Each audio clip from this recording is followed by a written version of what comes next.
Esto ha cambiado. Antes decíamos que la estimulación fisiológica era la que no estimulaba el ventrículo, porque cualquier estimulación fuera de las vías normales de conducción pues es deletérea para la función global.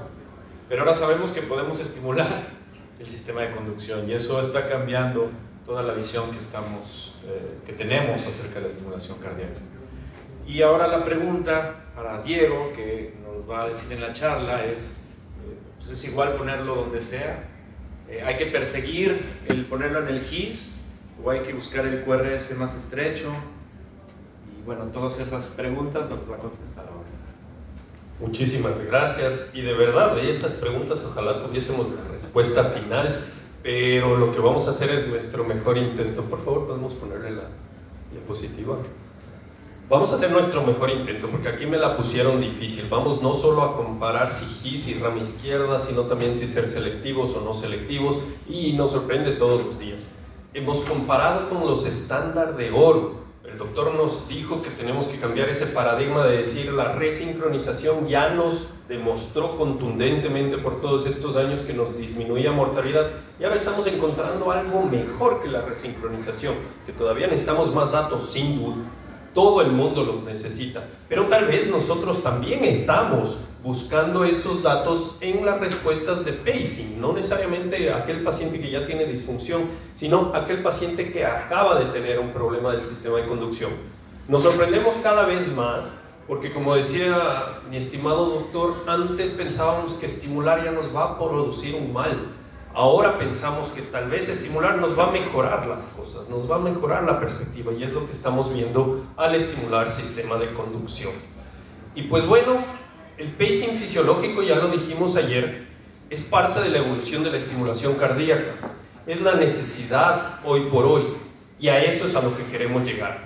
¿Por qué? Porque ya vimos la evolución de cuando nosotros estábamos hablando de pasar de una estimulación asincrónica a una sincrónica, simplemente de estimular sintiendo o no sintiendo. Hay una grande diferencia, porque con eso ya evitamos el riesgo de muerte súbita inducida por marcapaso.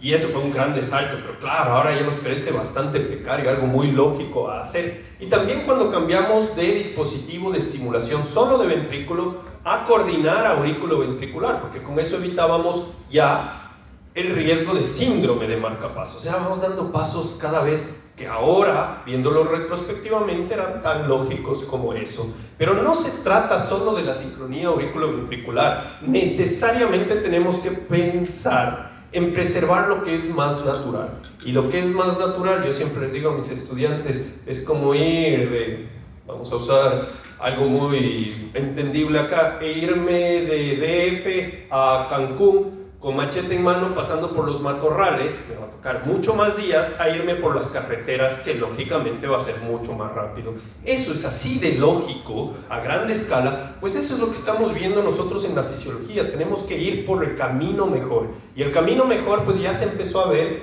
porque claro, cuando en este estudio súper interesante ya se vio en pacientes con enfermedad de nódulo sinusal, que cuando les poníamos a estimular desnecesariamente ese ventrículo, sea con marcapaso unicameral o sea coordinando aurículo-ventricular, la tasa de hospitalización por IC aumentaba significativamente, tanto en el dispositivo unicameral como en aquel que coordinaba aurículo-ventricular. Independientemente de la sincronía B, se vio una mayor tasa de insuficiencia cardíaca y hospitalización por la misma. Esta diapositiva el doctor ya nos dijo muy claramente que al cabo de 3-4 años demostradamente los pacientes ya evolucionan a esa disfunción que podemos nosotros iatrogénicamente estar induciendo. Y la descoordinación no solo se da aurículo-ventricular o interventricular, pues se da también desde los atrios. Fíjense, nosotros conocemos que esos bloqueos interatriales, que esa dispersión de la despolarización de la aurícula puede ser deleteria, puede originar arritmias atriales. La descoordinación aurículo-ventricular, claro, por años nos hemos enfocado en eso, pero tal vez no es lo único. Tal vez esa descoordinación inter e intraventricular es el nuevo objetivo, porque hemodinámicamente ya está comprobado que disminuye perfusión miocárdica, que aumenta el trabajo miocárdico, le somete a más estrés, aumenta la desincronía ventricular, aumenta el desarreglo miofibrilar, y aumenta la apoptosis e inflamación dentro del ventrículo. Todo eso nos lleva a la disfunción que eventualmente va a suceder, es cuestión de tiempo, como lo decía el doctor.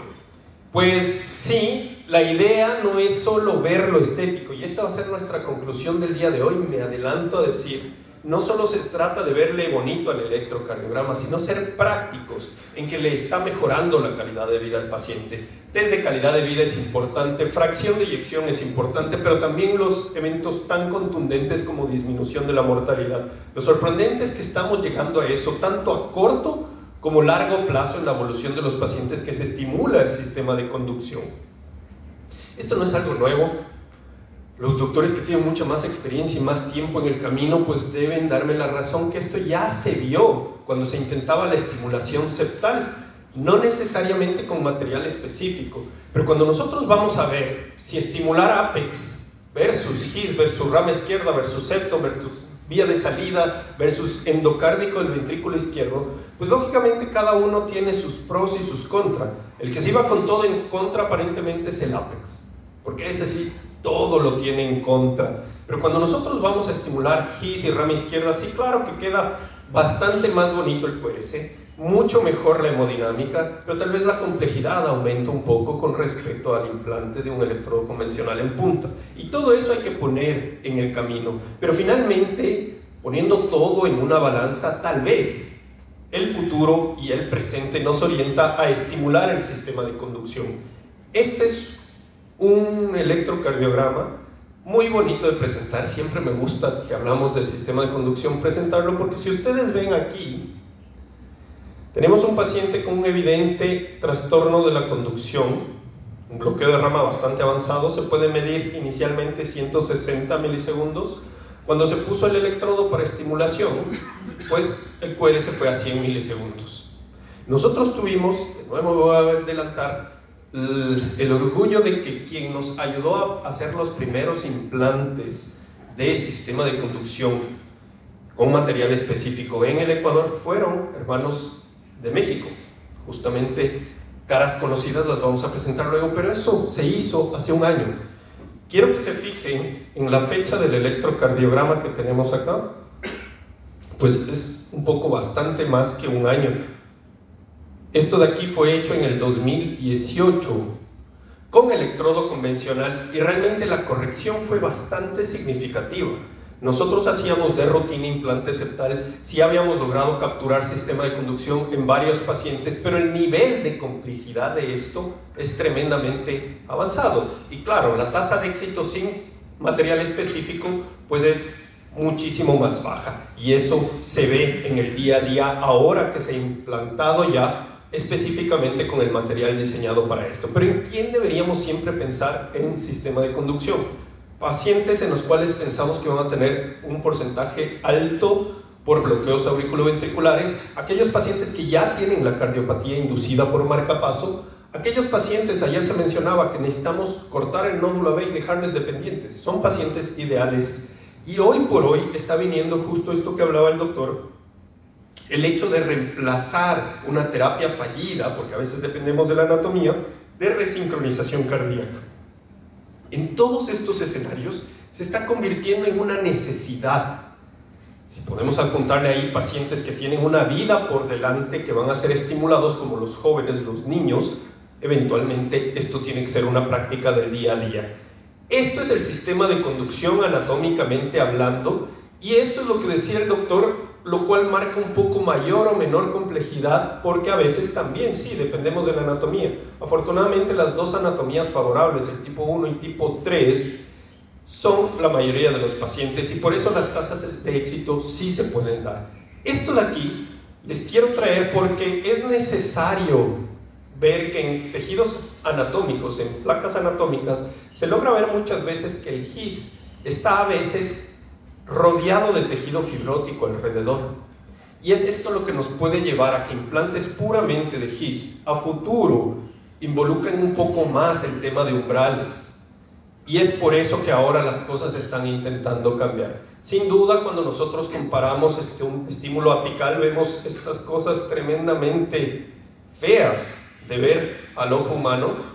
Cuando estimulamos biventricular ya no es tan feo, Pero cuando nosotros vamos a estimular sistema de conducción, pues ya nos agrada bastante más, porque podemos tener esto, lo que el doctor decía, de una espiga de marcapaso, un periodo de latencia y un QRS que parece natural. Pero en términos de sincronía visto, pues bueno, claro, estamos utilizando las carreteras normales para irnos a Cancún, entonces está bastante bonito, lo disfrutamos. Pero cuando no, cuando vemos no solo la latencia, sino también vemos una especie de onda delta, a veces nos quedamos, ¿será que estoy estimulando un poco más de tejido muscular antes que sistema de conducción? ¿Será que es bueno? ¿Será que no es bueno? Y esas respuestas a veces necesitamos un poquito más de información. Enfrente del paciente, pues a veces nos toca tomar la decisión, lo dejamos ahí, no lo dejamos allí, y hacer varias pruebas para que nos diga en dónde estamos. Parte de esas pruebas nos intentan de explicar si es que estamos usando realmente el sistema de conducción propiamente dentro, o estamos en el sistema de conducción tomando un poco de tejido alrededor, y ahí viene la captura selectiva y no selectiva. Básicamente, cuando tenemos una espiga, una latencia sin onda delta, pensamos que estamos puramente en el sistema de conducción, y cuando tenemos la onda delta manifiesta, probablemente estamos estimulando un poco de tejido alrededor. La pregunta aquí es, ¿qué es mejor en términos de eficacia y en términos de seguridad? Y la respuesta pues es difícil de responder, porque todos estamos acostumbrados a que nos digan, ok, vamos a hacer un estudio randomizado en el cual comparamos un grupo con el otro. Pero en la práctica, y todos nos darán la razón, ¿qué comité de ética me va a mí a autorizar a decir, este grupo voy a buscar puramente GIS y a este puramente selectivo y a este no selectivo? Es difícil, porque a veces nosotros en el mismo paciente tenemos doble estimulación, es simplemente dependiendo del umbral. Entonces es difícil yo cumplir con lo que quiera demostrar en un estudio clínico, y básicamente los datos que tenemos y que les voy a presentar ahora son un poco más de observación de qué es lo que ha sucedido con los pacientes, y lo analizamos retrospectivamente.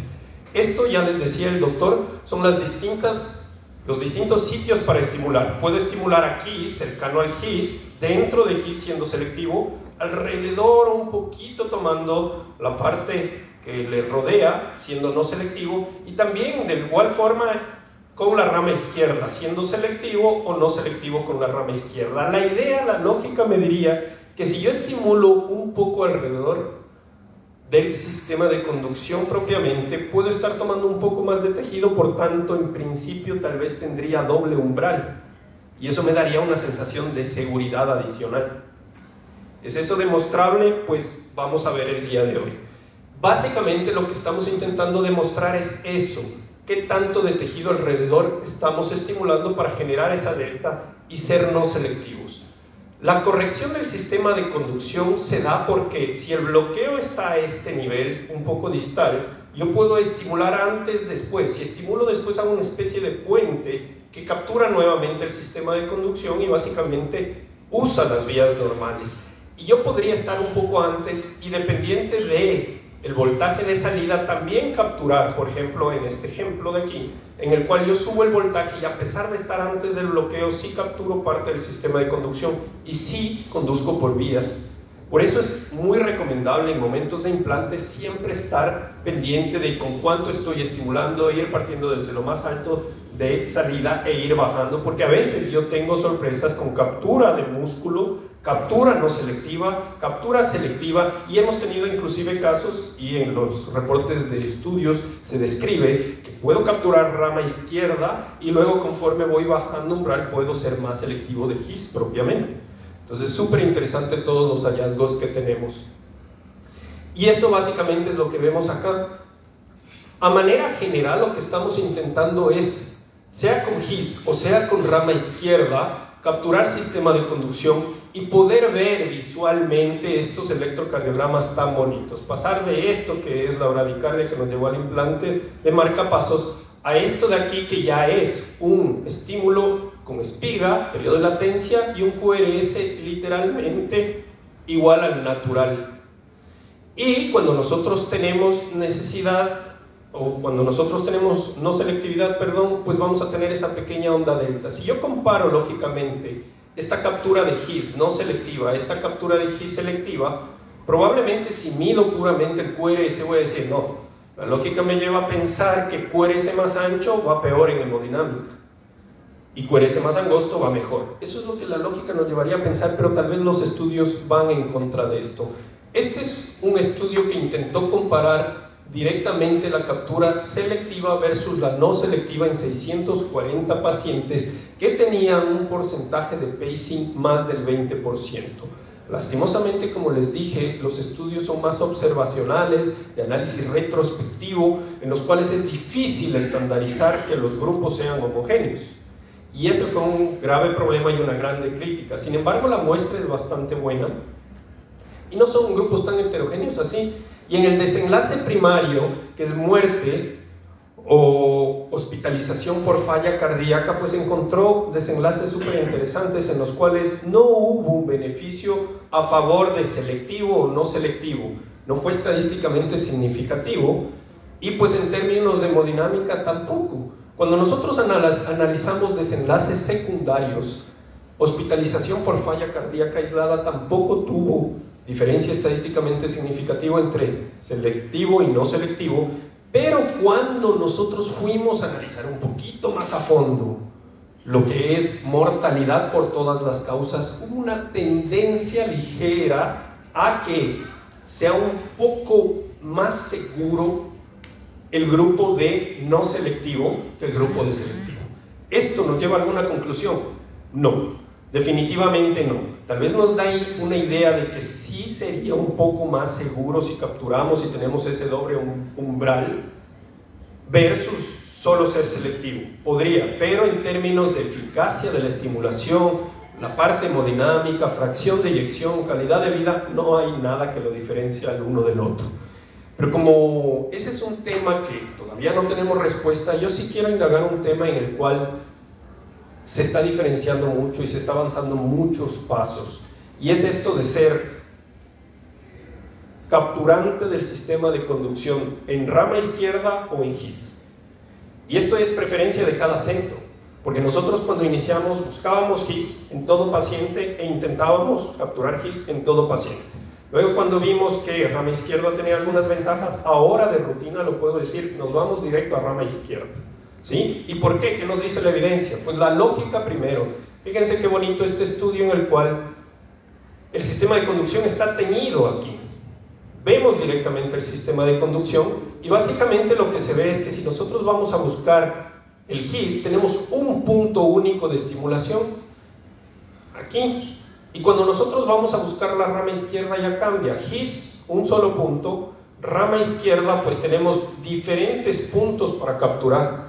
Quiere decir, la posibilidad, solo con base en anatomía y en lógica, la posibilidad de capturar la rama izquierda es mucho más práctica que capturar el GIS. Y si a eso le sumamos todas las anatomías que decíamos, si el GIS está descubierto, está cubierto, está fibrótico, pues tal vez la rama izquierda tiene algo de ventaja. Eso es lo que nos dice la lógica. Ahora, ¿qué nos dicen los números? Pues este estudio comparó uno a uno los pacientes de GIS y de rama izquierda. Éxito de implante, pues fue mejor en la rama izquierda que el GIS, por lógicas razones, varios hitos para estimular. Con respecto a tiempo de procedimiento, sí, le ganó la rama izquierda al GIS. Tener que mapear muchas veces un solo punto versus varios puntos de la rama izquierda, pues favorable a favor de la rama izquierda. Cuando nosotros vimos tiempo de exposición a fluoroscopía, lógicamente tiempo de procedimiento y tiempo de fluoroscopía era menor en la rama izquierda. Cuando se fue a umbrales de captura, y ahí es un grande fuerte de la rama izquierda. Un grande problema, y aquí les digo el por qué nuestro grupo casi que abandonó el GIS, es porque a veces, no solo en el implante, sino en el seguimiento a largo plazo, de pronto nos viene 6 meses, 1 año de seguimiento del paciente y el umbral está crecido, pero de golpe en el GIS. Entonces, dispositivos actualmente que aguanten eso, nos deja un poco de duda, y si es que la rama izquierda tiene otras ventajas, pues priorizamos eso. En nuestro centro lo es así. Este metaanálisis también fue a favor de la rama izquierda. Fíjense, cuando nosotros analizamos la onda R sentida inmediato en el implante, la onda R sentida a largo plazo, pues favoreció a la rama izquierda versus el GIS. Cuando nosotros hablamos de umbrales a corto plazo, inmediato implante, y en el seguimiento también favorece a la rama izquierda versus el GIS. muy contundente, buenos números de este metaanálisis recomendado. Y con esto yo voy básicamente a resumir, no quiero extenderme mucho porque sería más interesante la discusión que vamos a plantear de todo esto, citando algunas diferencias. De la anatomía pues ya hablamos, cuando estimulamos gises puntos únicos, cuando vamos a la rama izquierda es un área amplia. Con respecto a fisiología, ambos preservan la contracción fisiológica. Cuando vamos a complejidad del implante, posiblemente quien lo hace en el día a día lo puede afirmar, buscar y estimular la rama izquierda en términos prácticos es un poco más sencillo que el GIS, por lo menos en tiempos sí que lo es, demostrado. Con términos de sensado, el problema de sensado de la aurícula en posición de GIS pues es también otro problema que a veces nos enfrentamos. Con la rama izquierda nos estamos alejando un poco y el problema de sensado oversensing de la onda P pues se pierde. Quiere decir es bastante favorable a rama izquierda. Con respecto a umbral, la rama izquierda también va ganando en eso. No tenemos ese grande problema de que se suben tremendamente los umbrales en el seguimiento a largo plazo. Y pues complicaciones, por ahí son comparables, pero hay grupos que afirman que la complicación en implante de rama izquierda es bastante menor. La programación en rama izquierda es bastante más simple que la de GIS. O sea, aparentemente las cosas van apuntando en el día a día más hacia la rama izquierda. Y eso es lo que nos viene diciendo. Finalmente voy solo con este análisis a terminar. No solo se trata de ver algo que está bonito, verlo más bonito todavía. ¿Sí? Una nariz que está ya bonita, le voy a hacer más bonita por estética. Se trata de verlo funcional. Para hacerle así de más bonita, ¿será que tengo que perder la funcionalidad y el paciente termina roncando tanto que me hace FA mañana? Eso es lo que está pasando en el sistema de conducción.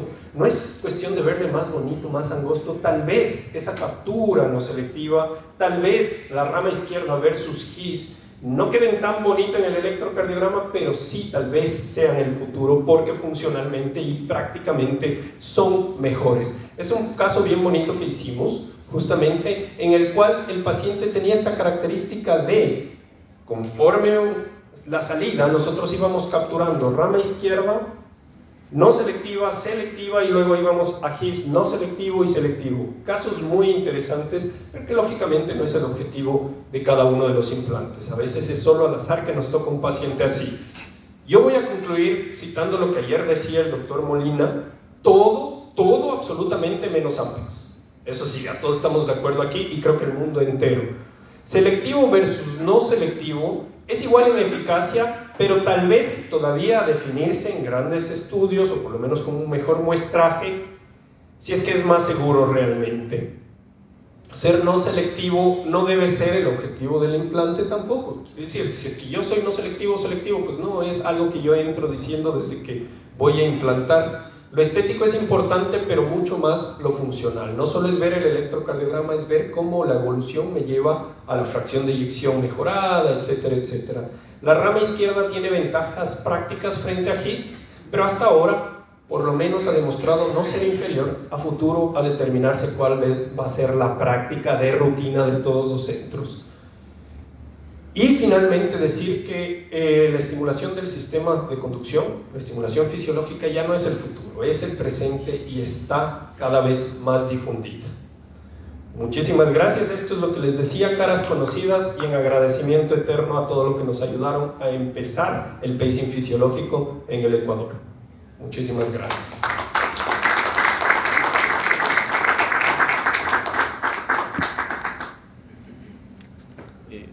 Bueno, yo creo que tenemos tiempo de alguna pregunta.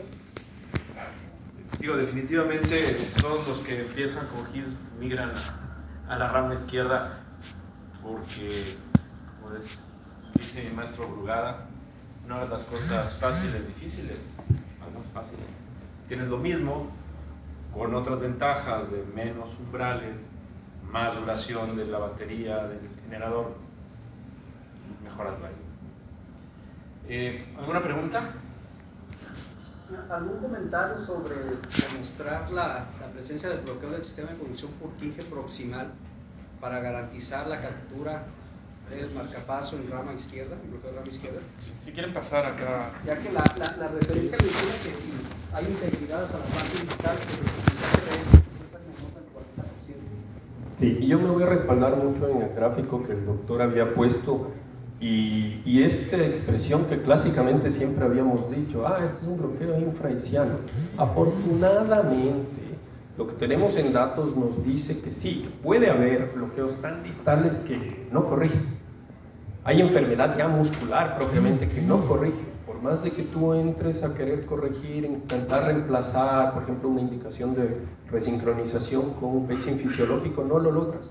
Pero afortunadamente eso, en porcentajes, y el doctor lo mostró en su gráfica, eso es la minoría de los pacientes. No sé si el doctor quería... La referencia no la recuerdo, pero es muy diferente a la mencionada.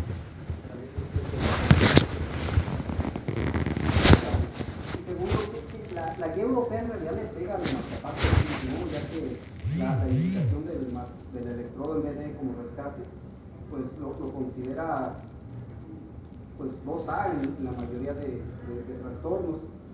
¿Qué tanto podemos ignorar esa recomendación? Yo creo que lo que pasa es que está en desarrollo, o sea, las publicaciones son muy recientes. Todo lo que encontremos de comparación entre la estimulación del sistema de conducción y la estimulación biventricular, por ejemplo, es del 2017-18B y bueno, están surgiendo y la mayoría son estudios observacionales y comparaciones entre pocos pacientes. Hay poco aleatorizado, entonces por eso está justificado que todavía no se ponga como clase 1, pero yo sí, está de acuerdo tal vez el doctor Diego, yo sí considero, sobre todo por los estudios publicados de manera más reciente y porque está en marcha la idea de hacer estudios aleatorizados, que esto va a cambiar, ¿no? O sea, quizás la resistencia venga desde el punto de que sí es un implante un poco más complejo, pero sí, sobre todo en pacientes, yo lo veo en dos aspectos. Uno, en la disfunción ventricular y dos, en la estimulación durante muchos años, es donde más veo yo cabida para este tipo de... Entiendo que la pregunta va un poco direccionada también a la seguridad de qué pasaría si es que hay un dislocamiento cuando uno implanta en GIS y el electrodo de backup tiene que estar allí, por lo menos un provisorio en muchos centros que están empezando a hacer la técnica, si es que el paciente es, por ejemplo, dependiente. Si se pierde o se disloca o sube mucho el umbral, pues ese podría ser un problema. ¿Qué le digo con experiencia en el Ecuador? Muchos centros empezaron con material específico hace un año y en la curva de aprendizaje hemos nosotros aprendido a perderle el miedo a la estimulación, inclusive en pacientes 100% dependientes, porque nosotros nunca dejamos un electrodo de backup, nunca, y inclusive al inicio que poníamos bastante GIS, cuando todavía no priorizábamos rama izquierda, no dejábamos. ¿Por qué? Porque también es un poco el seleccionar los pacientes. Y yo creo que cuando uno está empezando su curva, hasta aprender a maniobrar, conocer bien el material, tal vez indicar esto en los pacientes con enfermedad de nódulo sinusal y demás, es una buena idea. Una vez que tú ya te sientes totalmente seguro, puedes abandonar tranquilamente cualquier electrodo de backup y hacerlo en todos los pacientes. Como decía el doctor, ahí sí priorizar el beneficio del paciente, aquel paciente que se va a quedar toda la vida con pacing de más de 40%, etcétera, etcétera, se va a beneficiar. Independiente de la curva de aprendizaje que tiene el médico, pues ahí se dejaría de lado esa indicación de seguridad.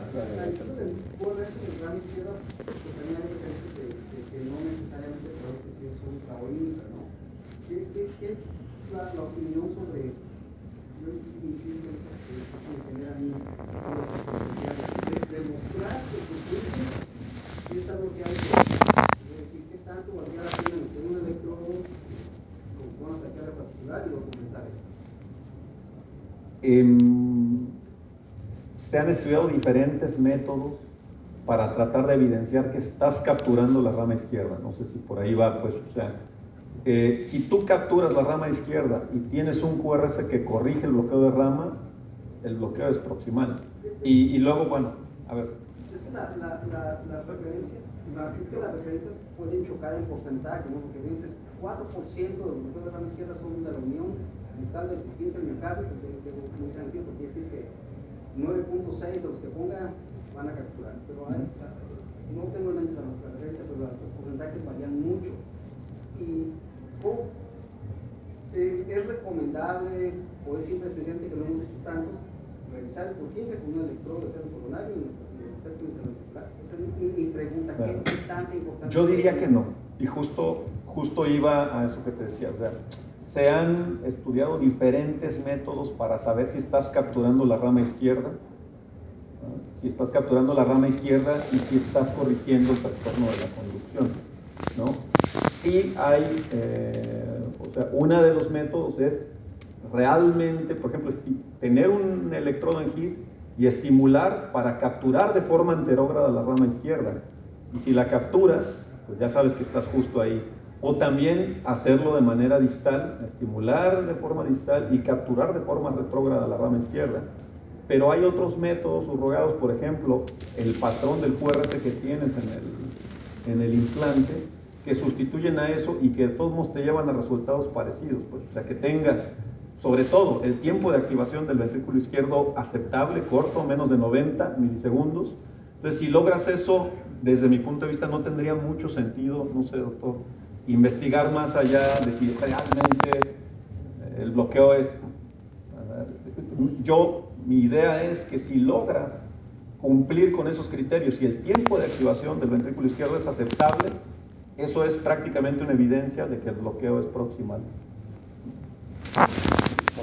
Sí, yo concuerdo con esto. Nosotros en nuestro objetivo primario priorizamos el LVAD por debajo de 70 como ideal, por debajo de 90 como aceptable, y lógicamente el ancho del QRS. Ahora, el ancho del QRS nosotros lo abandonamos un poco justamente por esto de la selectividad, no selectividad, porque a veces nosotros vemos no está el QRS ideal que queremos, pero el LVAD está muy bueno, tal vez estoy capturando algo de tejido adyacente, pero no es un problema realmente. En cuanto lo funcional esté de fondo, es justamente a lo que me refería, no solo ver que quede bonito, sino ver que esté funcionalmente bien.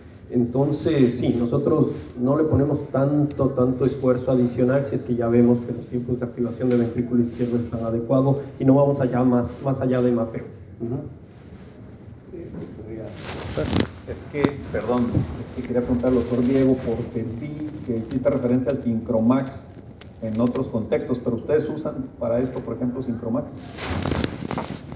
Sí, definitivamente, porque lo bueno de Syncromax es que te da una percepción objetiva de lo que estás haciendo. Nosotros utilizábamos Syncromax desde antes que llegue material específico para sistema de conducción en implantes septales, porque tú puedes ir ahí sí mapeando en tiempo real qué es mejor, si vía de salida, si septo medio, si septo más bajo, y vas viendo con un índice objetivo latido a latido qué tan bien está la estimulación en ese punto. ¿Qué vemos con Syncromax en sistema de conducción?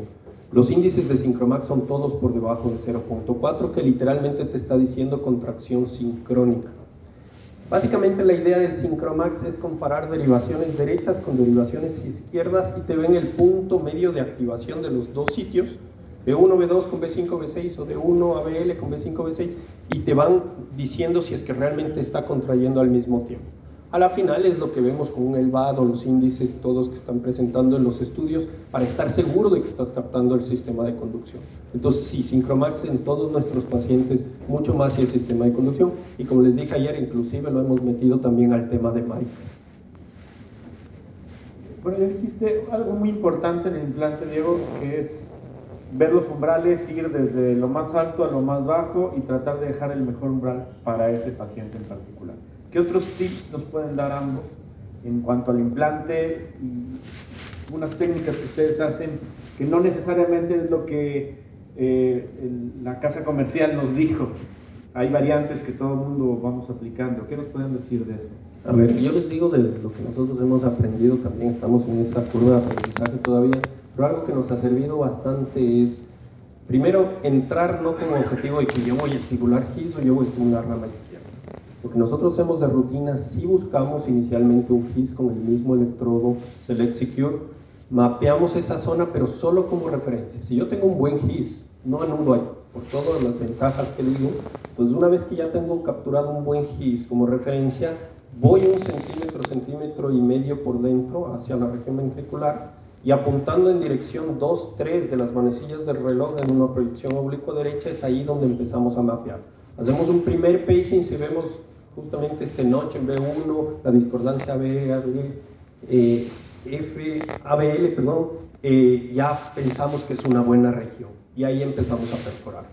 ¿Usas catéter para localizar el clima? En los primeros casos lo hacíamos, siempre buscábamos, pero ahora mapeamos con el mismo Select Secure. Buscamos la posición, sea en el polígrafo o sea en el programador de 2090, lo buscamos, una vez visualizado lo tomamos como referencia y ahí vamos un poco más a fondo.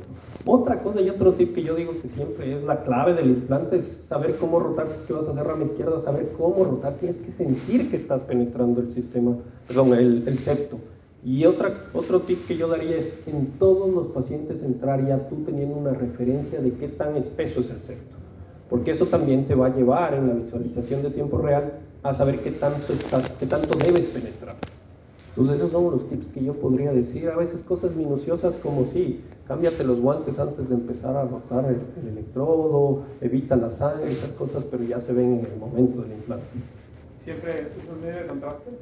Siempre hacemos una inyección de contraste y siempre hacemos estimulación de punta y de anillo para saber también, tener una idea de qué tan dentro del septo está. Nosotros también eso nos da una idea de seguridad, porque si tenemos captura desde el anillo, pensamos que sí está en un punto suficiente para tener doble contacto dentro del septo. Son rutinas que las hacemos siempre. Aparte, la inyección de contraste es mínima, inclusive pacientes que tienen ya disfunción renal y demás, no es algo que comprometa, entonces lo hacemos de rutina. Y no hemos visto disecciones, por cierto, es también importante, no sé si en la experiencia mucho más grande que tienen ustedes hayan visto por inyección de contrastes o no, nunca lo hemos visto. Pues prácticamente estoy de acuerdo en todo, lo hacemos parecido. Y yo digo, lo que me queda en este tiempo que tenemos de hacer implantes, básicamente a mí al principio, yo lo platicaba con Carlos Perona, que yo decía, oye, porque Carlos dice que es muy fácil, que muy fácilmente puedes perforar y te puedes pasar al BI y tal cosa, y a mí al principio me parecía difícil perforar, y yo creo que tiene que ver con dos cosas. Uno, que tal vez, o sea, que hay que intentar ver bien que está haciendo uno contacto, y a mí es verificar bien la dirección de la punta de la vaina, porque a veces básicamente no estás orientado en la dirección correcta. Y bueno, algo que nos ha servido es verificar bien la dirección de la punta de la vaina, que está en ambas proyecciones, en oblicuo izquierda y en oblicuo derecha, sobre todo cuando creemos que estamos bien posicionados, pero luego vemos que no estamos pudiendo perforar. Probablemente es porque no estamos bien orientados con la punta de la vaina, y verificar en ambas proyecciones nos ha ayudado a que sea más fácil. ¿Vaina deflectable o curva fija? Yo justo ayer conversaba este tema. Yo soy un adorador en implante de resincronización de las vainas deflectables. Me encanta para canalizar el seno coronario, porque siento eso que solo tú puedes direccionar a donde quieres que ingrese el electrodo. Pero acá mudé totalmente. De hecho, mi primera impresión cuando íbamos a empezar con material específico es: no vamos a tener la vaina C304, vamos a tener solo la C315, la no deflectable. Entonces yo me quedé como que un paso atrás. ¿Y ahora qué voy a hacer? Yo estoy acostumbrado a la otra. Pero no, realmente uno se acostumbra. Después sientes que no la necesitas. Por último, si tienes que cambiar un poco la curvatura, sacas, limpias, pones el dilatador dentro y lo performas para dar una mejor curva. Y hasta ahora el éxito de implante ha sido tremendamente alto. Siempre que entramos a implantar sistema de conducción siempre se ha logrado, y con el material que tenemos. No tenemos vaina deflectable, por lo menos en Ecuador. No sé si acá la tienen y la usan. La curva sí, pasa a todos, ¿no? Por la ubicación del cerebro. Lo que es bastante, y nos pasó hace poco, bastante un reto, es cuando tienes que implantar al lado derecho con atrios muy dilatados y también con grados altos de hipertensión pulmonar. Eso sí es bastante complejo. Las anatomías cambiadas implantando del lado derecho es un dolor de cabeza muchas veces, pero ahí el aprendizaje, porque inclusive el rotar horario y antehorario es distinto que hacerlo del lado izquierdo, pero ahí lo que el doctor dijo para mí es fundamental. Antes de empezar ya a perforar para la rama izquierda, asegúrate que esté bien alineado el Select Secure y la vaina contra el septo, esté bien perpendicular, y ahí empiezas. Y esa es la clave de todo. Entonces a veces son movimientos de entrar, salir un poco en ventrículo y simplemente en proyección oblicua izquierda estar bien perpendicular. Y ahí lo hacemos. Bueno, yo creo que ya terminó el tiempo. Vamos a dar paso. Muchas